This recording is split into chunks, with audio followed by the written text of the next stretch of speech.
constantly. Navi are a little bit more cooldown reliant, but their laning phase is so terrifying.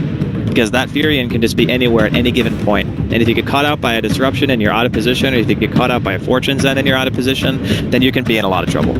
And you feel if Alliance, obviously with the Bulldog Ake combination, try and go aggressive again, it's not going to be as effective as... Oh, not nearly as effective. Because of Navi's supports? Or? Yeah, because they can... Okay, they essentially have 2 saves, if you want to think of it that way. And they can also just teleport in the Furion. That's the X factor of this game, and that's why they're taking this different approach. They said last game, okay, we won the lanes, but we didn't quite win them hard enough for the game to go in our favor. So we're going to take out the steroid heroes like the Magnus, like the Ogre Magi. They're not going to be able to get their hands on this crazy melee core that just farms like a beast and kills us. We're just going to go even more hard on the laning phase and just try to destroy them in the first 10 minutes. Because that's what this lineup can do. If you're not ready, a couple of TPs can just be the end of your laning phase. There we are, ladies and gentlemen, so we get ourselves into Game 2 between Navi and Alliance. Over the side of Navi, Ditcheraz, Luna, Suneko, Oracle, Alstar, playing the Shadow Demon, pairing up in that safe lane. And we will be seeing the Dendi Brewmaster rocking it out in the mid. Bottom lane, the General on the off-lane Prophet. And over on the side of Alliance, once again, Bulldog on the Bristle, supported by Ake, Kotal, an exact repeat of the performance in Game 1. Loader on Ursa this time instead of the Lifestealer. S4 on the Puck. That's a PogChamp. Finally, last but not least, EGM Witch Doctor. Let's see if they've got it in them, Navi, to bring back and equalise this series, or indeed if Alliance are going to make that magic happen once again. Potentially similar play style as they went for in Game 1 with that Bristle. They're doing the level 1 rush. General is still here. Oh, baby. He's baiting it. S4 is baiting General away from the pit, but he might die. He might actually die for this. Oh, fairy fire. Oh, it's going to be worth it to kill Roshan. Oh. It's all worth it to kill Roshan. Alliance. It's okay if they kill Roshan. Does he know? If they don't kill Roshan, this is really bad. Oh, General. Can he smell it? He can't smell it! He didn't see the heroes with the ward because the ward doesn't see through the lane. Oh my god, he's not going to notice. He's not going to see anyone in the lane and he's going to be like, what the hell's going on? Then he's going to see Roshan die and he's going to be like, oh, shit, boys. Now we're doing it. Well, top lane, Navi will look to find a second kill. So you get 2 kills, but Alliance got Roshan. The level 1 Rosh. Witch Doctor Ursa, they're done. And now they're looking for blood. General. He can TP out. And he might be waiting too long though. Oh, EGM doesn't have stun mana. If he checks, he can just TP. He might die though. Yeah, I think he's dead. Yeah, that was a misplay by General for sure. I don't think he checked EGM's mana because he could have easily TP'd there. Alrighty. This is an Alliance versus Navi. That was actually really good from S4. Like, even though he died, making that play to ensure that Roshan happened is much bigger than his own life.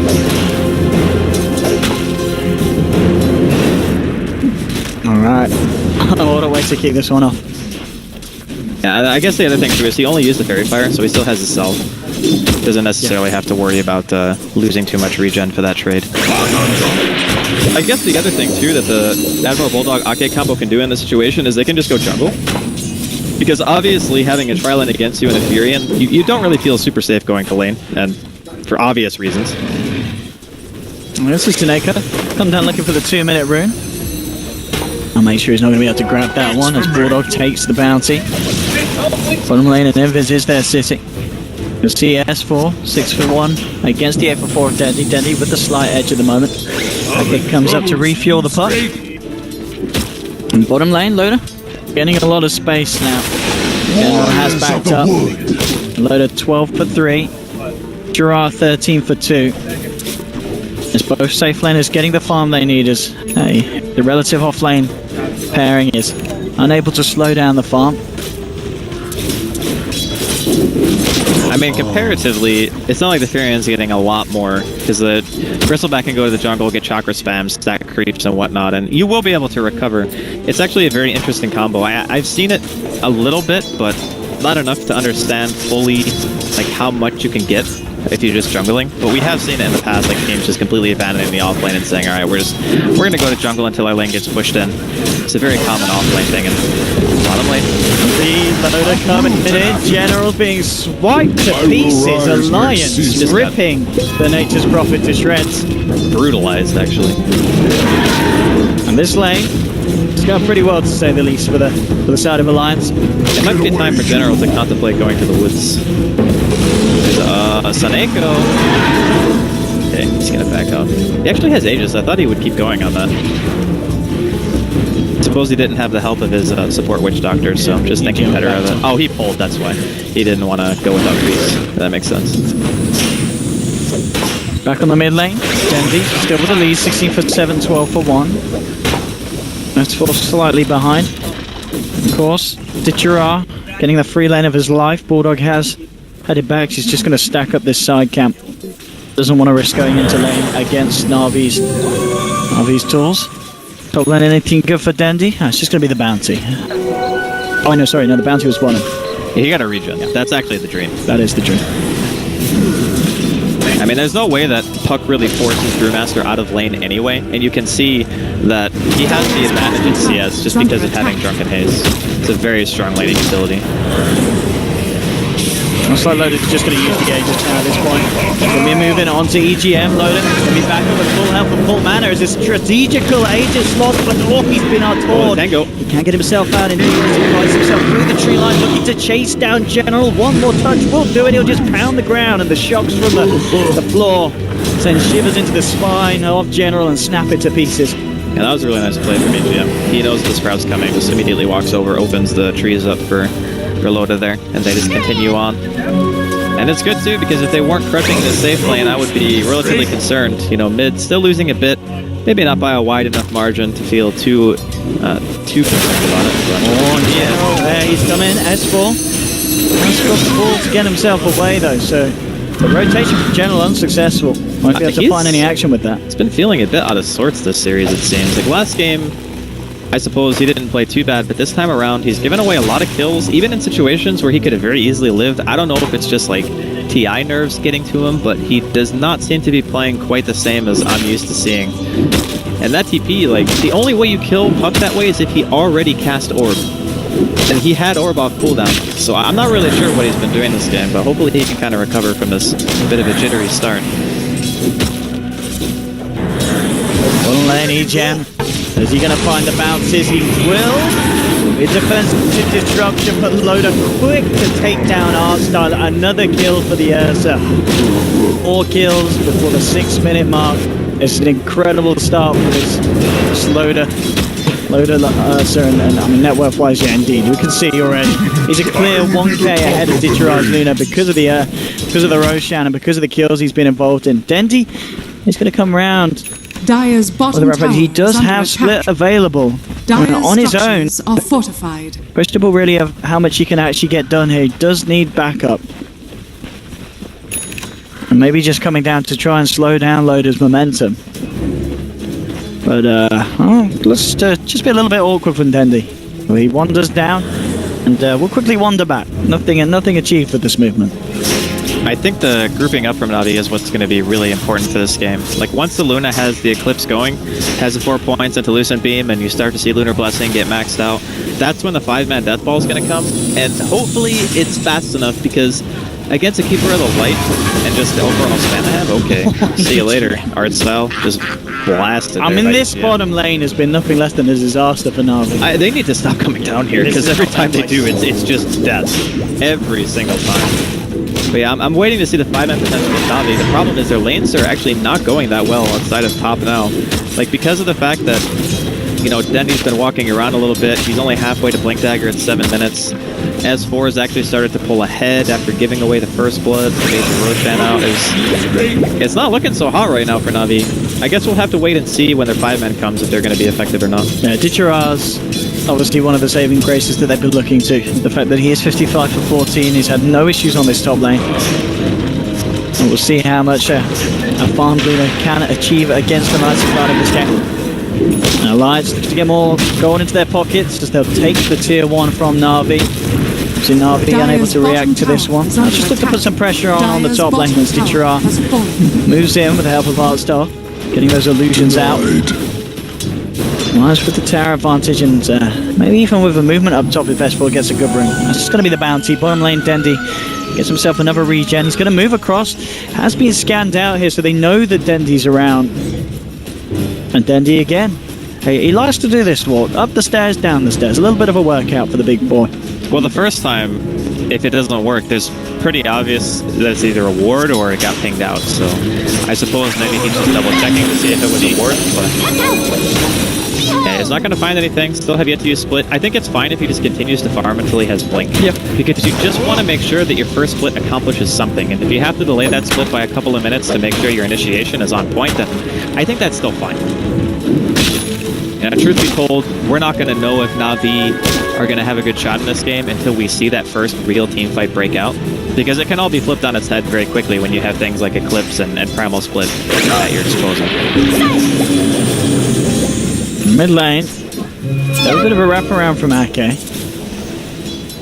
Can't quite make a go on it yet. Indeed, S4 just making space for himself to work towards his own Blink Dagger. And talking about Blinks, Loader, he's got the money for it to be done. Now head into the shop, picked up one up immediately. And now Navi have to be even more careful about sending heroes down here. Fortunately for themselves, they have started to stop the flow of sending down the free kills to the bottom lane.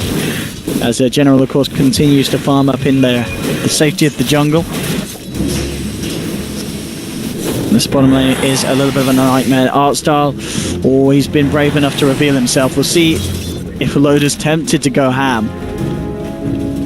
Well, he did hit 6, so I'm not sure if he's going to be sticking around the area that much longer. The other thing, too, is unless Artstyle has very slow reactions, I don't think that the solo kill from the Ursa is going to happen. Because if you blink in, you get disrupted, and if you're still chasing after that, you can just get purged. Yeah. So I don't know if he's going to be able to get that kill all on his own. I can see. That's what. He even gets the rune. And orbs out as well. It's not enough catch for Navi to deal with. Bottom tower is under Of attack. course, that's play from the puck and Artstyle. Oh, he's dead. Quick turnaround with the disruption. Demonic Purge onto maybe Loader. not. That's fantastic control from Artstyle. He's going to allow the rest of Navi to make a move towards Loader and EGM, but Loader and EGM already out far too quickly. But at the least, as you said, we saw exactly there why the Shadow Demon is a hard target to jump on. The other thing too is Loda actually used his blink to get to where he was instead of saving the blink to get in. So when he put the illusion on him, his blink was still 5 seconds on cooldown regardless, and Loda would not have been able to close the gap either way. Dire's middle They are tower going to smoke is under though. attack. They know that Roshan's up real soon. Yes, a little bit unfortunate for Alliance here. It is the longer respawn, so they won't find it quite yet. Maybe they can make a kill happen out of this smoke instead. Artstyle's alone towards the bottom. And Dendi's blinks on that courier. Dire's structures are fortified. Anybody may want to make a play Dire's here. Has middle Ditchara tower around is as well with under the attack. Eclipse. They'll smoke up. And let's see if they can find the opening. Dendi moving in. Jumps immediately onto Ake.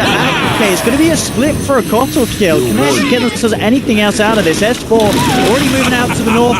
They've got the presence of General. Sprouts up and bursts down S4. So Nako with the nukes. Navi get themselves two. Be able to transition this into a push onto the tier 1 mid. Yeah, this is what we were kind of talking about when Navi wanted to fight around split. First blink split, it's going to pretty much result in a tower. Radiant's They killed middle tower the is best under heroes attack. at deep pushing. They killed the Coddle and the Radiant's Puck together. structures So are even with the fortified. use of the glyph, this tower is going to be dropping here. They are TPing in though. They do have Coil, of course, available in 5 seconds. Fortification already been used. Bulldog will head forward. It's going to put a bit of a stop to Navi's push. Still sticking around. Navi playing They with don't. this. They don't get the tower. That's actually really bad. Radiant's You top tower want is under towers attack. every single time you split. I mean, Dire's sure, they got bottom a pretty tower high is under priority attack. kill, and they killed the Coddle as well. But that's honestly, that's not good enough. Oh, look at this Loader. He's trying to go for the roast, but he's been spotted out and taken down Radiant's by top tower is Navi. under That'll attack. work. That's a good one. That's something that they actually needed. Like, since they didn't get the actual tower kill, and it's not even in the eye range or anything like that, they don't get the map presence that they're looking for from their first primal split. So the fact that Loda just died there kind of equalizes the fact that they didn't kill the tower. Because now they don't have to worry about Roshan being contested, and they have time to adapt whenever, Loda respawns. So that death actually hurts hurts Dire's Alliance a top bit. tower is under attack. With the hero down, Navi make sure that they've got the space to try and finish off this tier 1 mid. Still 3 positioned around it. General's headed up top to hold the fort against S-Force's push. Teasing them here, EGM coming across. So you can see on the bottom lane, Ditcherard headed down, looking to use the space to continue to find the farm on the Luna. And we could see how much he's been able to close the gap against Loda's Ursa as well. You know, this is an Ursa that's had numerous kills and did get their level 1 Roshan. But Luna, it's nice to farm up. Ditcherard about to hit level 11, and he's all but closed the gap. I mean, he's got way more CS than Ursa. It's just the fact that they've killed the tower, they got Roshan, and obviously he's got 4 kills. So all the difference being made up between those things. And just waiting on the next split here for Navi. And what is with Dendi having regen? Like every time I look at him, he has a freaking regen. That's got to be his third. Yeah. I think it actually is his 3rd regen, which is I think the most amount of regens you can get because the same rune can't spawn twice. This is actually ridiculous. All right. So splits back up. I'm assuming they're just going to be fighting around mid again. Potentially just get the tower and then back off. They could also go for like this dual poke where they have General on the top lane as well. See what they can achieve with this smoke. Pings out onto Loda. You know, Loda's desperately been looking for an opening to get back in onto the Roshan. But Navi, they're coming straight for him, and Loda, he's all alone. You can see General was looking to try and find a way to TP in and get the Sprout off Navi. How heavy do they want to dive? There's be TP from Alliance coming in. Dendi jumps in, the split, looking to go on to Loda. Loda gets the blink off though. Following the Fortune's End, but the purge off's there with the ultimate. Now there's the control from Dendi, but the TPs are coming in from Alliance. They're going to be ready to find it. Oh, we have the jump in S4. 3-man coil, 3-man silence, but immediately has to get himself back out. Alliance forced back. This is not good for Navi though. They're like behind enemy lines and they do not have enough health to continue to push. So they're going to need to heal people. Radiant's bottom tower is under attack. Need to be very careful indeed about Alliance potentially jumping back in. And of course have the coil, so the Alliance will lose the tier 1. Bottom tower has As you said, no bloodshed from either side. Middle tower That's okay though. If the split results in a tower, that's fine. No kills, obviously not great because they didn't get the Ursa, but the tower is what they need.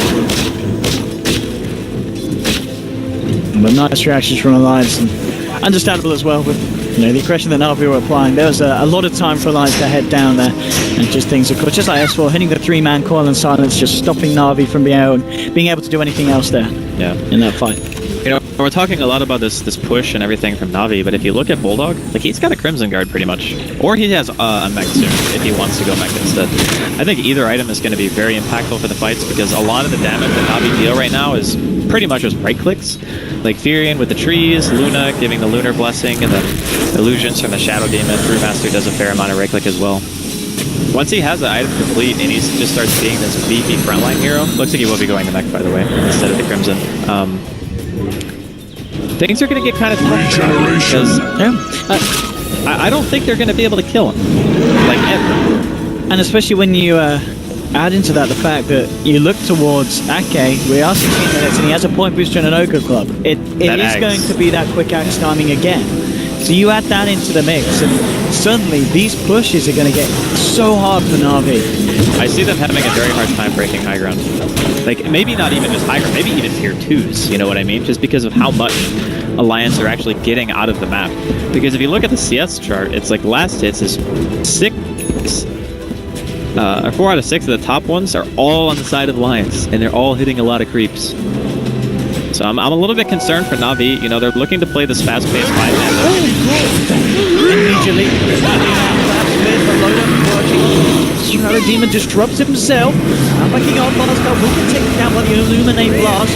Trying to look to see out these final splits, but General turning up the Sprout, holding back Loda. Ditcherard dishing out the damage with the help of Seneca's nuke.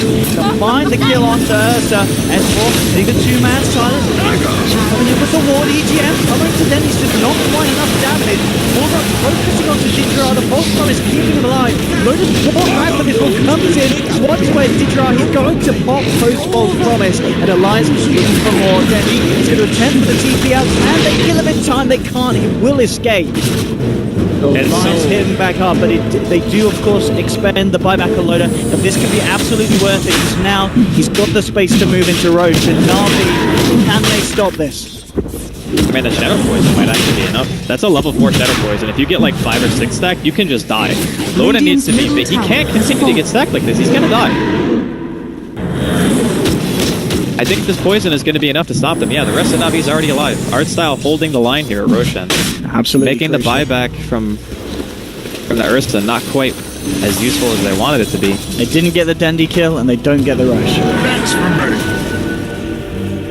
Now this game is so close right now. It's like Navi, they take 1 or 2 good fights, get the map control they're looking for, and they could be in the driver's seat and just as easily, you know, Alliance can hit that critical mass when their supports have the items they need, and Bulldog.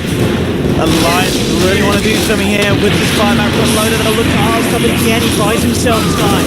Shrubs himself up, will still fall on the backlines. Then he's actually judged him, but he's been mana leaves him now out of mana. In a bit of trouble, needs backup from the team. Is he going to come in? Denton tries to turn, gets a hit to stop Loader punching at him. He's making it hard, but it's not going to be too hard for Alliance. But they will still kill him. And now, 2 down again. They've killed that pesky Shadow Demon. So no poison. This stack steal too is really painful. They're gonna get the stack and Roshan. This is so bad for Navi. Holy moly. This is like worst case scenario. Lose tier 1, lose your ancient stack, lose Roshan in the same fight. Like, dear God, that is And Navi, they want to have something to say about this, but the coil from S4 coming in on the free S4, dropping low, he's not going to fall the Deadpool down. They do end up losing S4, Digeron trying to pass, but he's getting level 4, he's got the back, and now the Eclipse coming through. Digeron moving forward, looking to take down Bulldog, finds the Bristol back kill. He will still pop though, the damage he received during the false promise was too much. Loader did manage to finish off Roshan on the back of that, takes the Aegis. Top tower is under attack. So again, Navi coming in to try and stop it. They do take down 2 cores, but they already lose the Ancient Stack, and they already lose the Roshan and Aegis to Loader. This is turning into a very rough game for Navi. You know, Brewmaster is one of those heroes that if you don't utilize ultimate properly, you start running into problems because you kind of need your team to be the damage dealers and you're the control.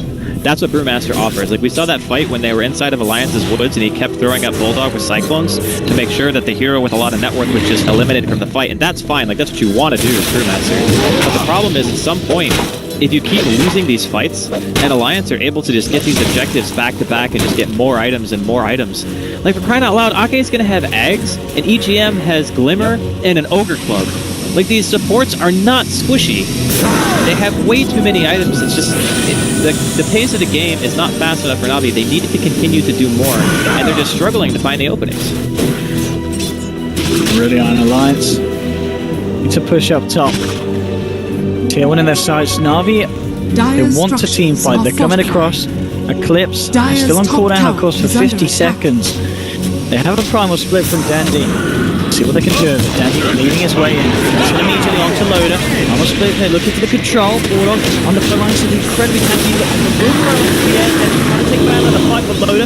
There's that one of the primal splits. Looks towards Armstar. They've already lost again all the new damage bursting down Loader. He's lost the Aegis. Alliance maybe ready to continue to try and chase for more. Loader and S4 ready to blink in, to jump forward. The Orb coming through. S4 turning into the fight. Silences up Dendy. They'll bring down the Brewmaster. Another kill for Alliance.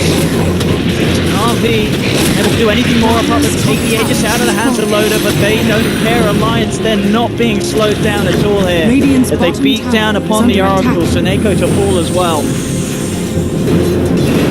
It's kind of just falling apart here for Navi. Like, you pop a defensive split, you only get the Aegis, you don't even defend your tower, and Alliance is continually running at your side of the map. Like, this game is getting way too out of hand. They need to rely now on the Luna. Like, Dichira needs to somehow become a force to be reckoned with in this game. Dire's top tower has fallen. It's this Aghanim, Zanake. This heal that we were seeing in the previous game. 2 minutes. It's like the same exact time, right? It's even better, I believe, in game 1.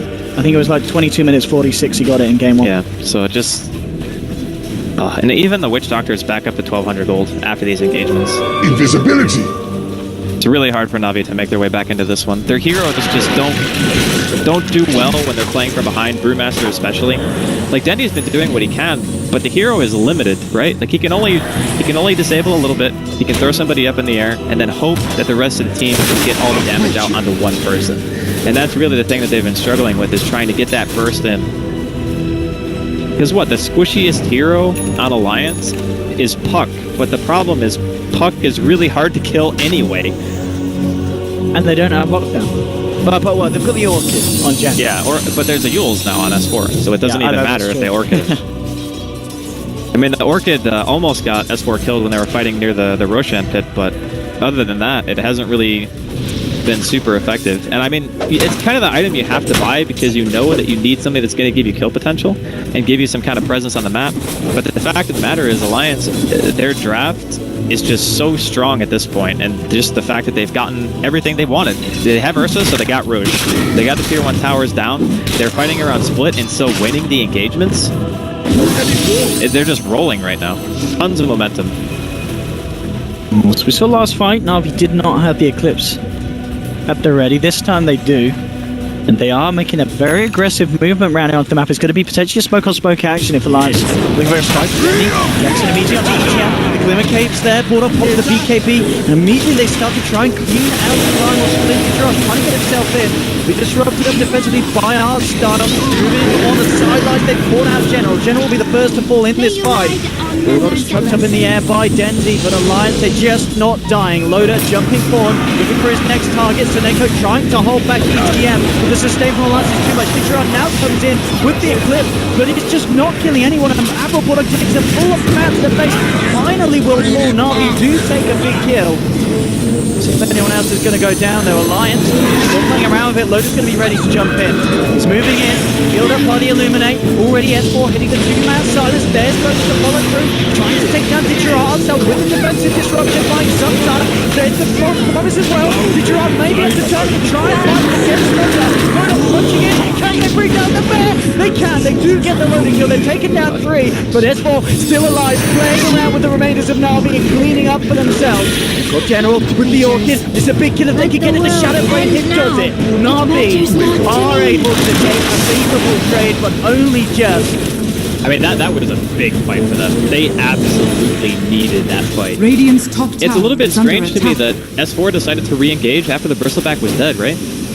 At that point, I guess maybe they were assuming since Split was down, they could just force the issue really hard.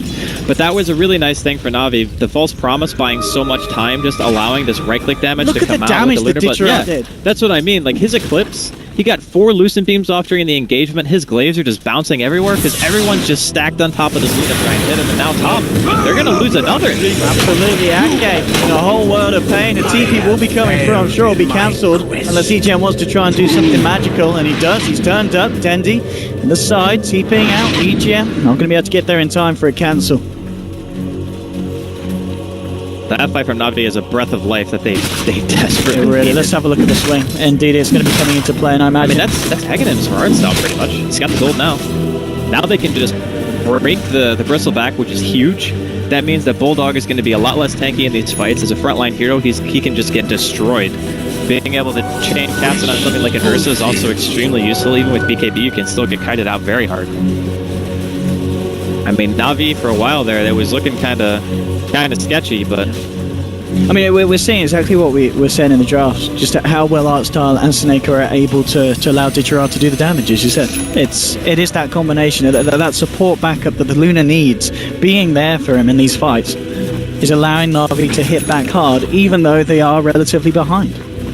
Or at least they were, as you said. Now with that swing, Navi striking back hard, bringing themselves nearly back on par with Alliance, but Alliance, of course, not wants to be rumbled or stopped in terms of momentum. They'll look to take down the tier 2 in the mid lane. Navi coming across, but again, Radiant's bottom they have got it back under up. attack. Even though the longer cooldowns are there, the Dire's time middle has tower been is there under for attack. Ditcheron to get the ult back online. So Navi do have all the tools at their disposal. They're just going to pull on it, pull and get the out. He'll kick the shot, the final clip. Ditcheron with the Eclipse. BKB for Porter. They'll have to come down to the right. There's the first demonic purge. We're going to chase down the Bristleback. Can they do it? Yes, they can.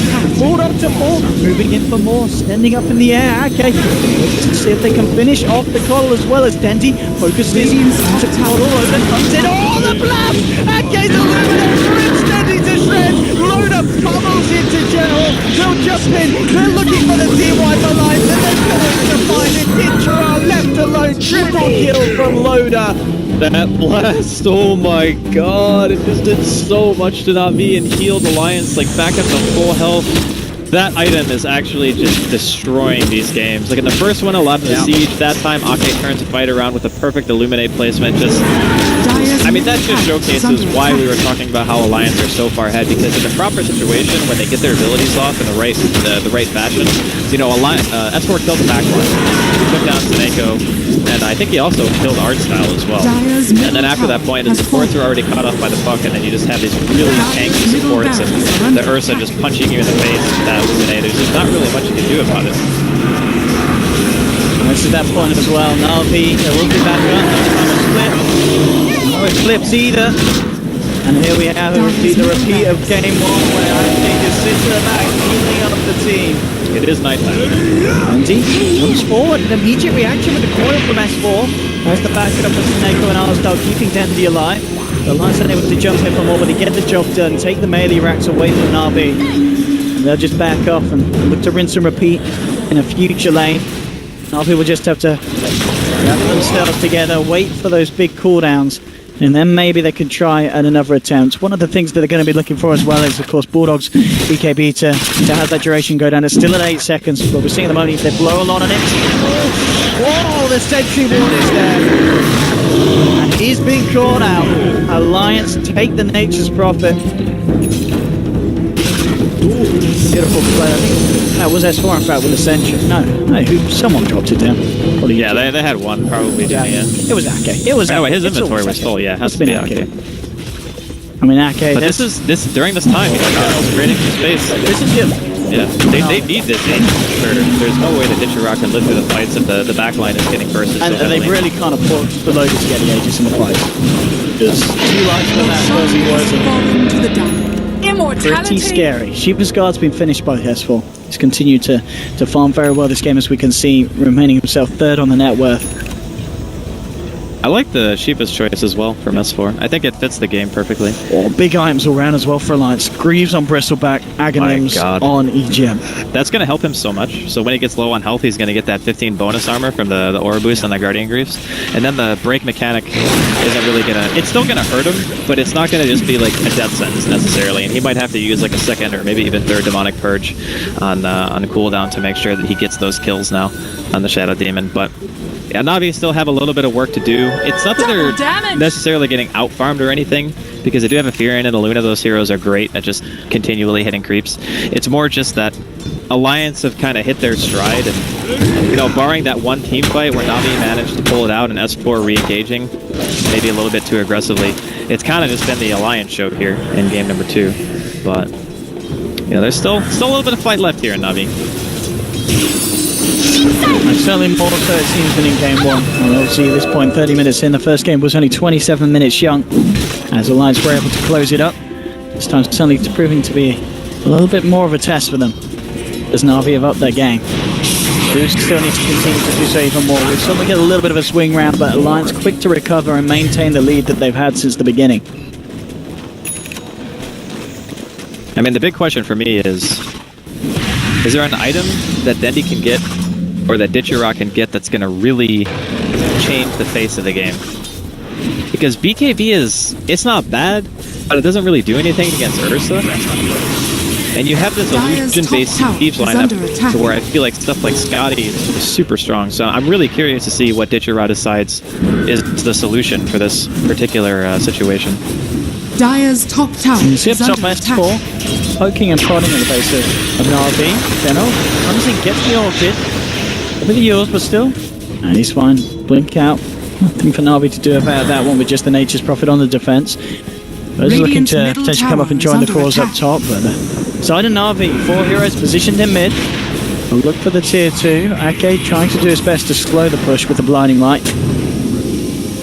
Snooker gets a nice deep ward down as well. So Navi will have the vision Radiant's middle tower is under if attack. Alliance decide to jump in on them. Radiant Still top lane structures with are General fortified. and Des will continue to play around with each other. The high ground loader. The angle jumps not whilst on immediate turn around. Demonic Purge going to slow down the use of this. Enough to save Arstar. Now the Death Ward can gem it down. Navi have to be careful. There's an Aghanim Death Ward. Has to pause promise himself down to drop. Comes out with the Eclipse. One more onto load of Radiant, but his Glimmer Cake healed up by EGM. He's going to be saved. Ditchera can't find the kill and Navi then plus 2. Ditchera's out of mana. Alliance closing in for another kill. He's got the Aegis, Ditchera, but he hasn't got a team. He's been left all alone as Alliance surround him. Ditchera, he'll try and turn and do a little bit of damage in return, but Alliance will bring down the Luna as well. Again, finding 3 kills, Navi unable to do anything to stop it. And it's another fight where we're seeing Primal Split and Eclipse used, and Navi unable to find a single kill. That's a really bad sign.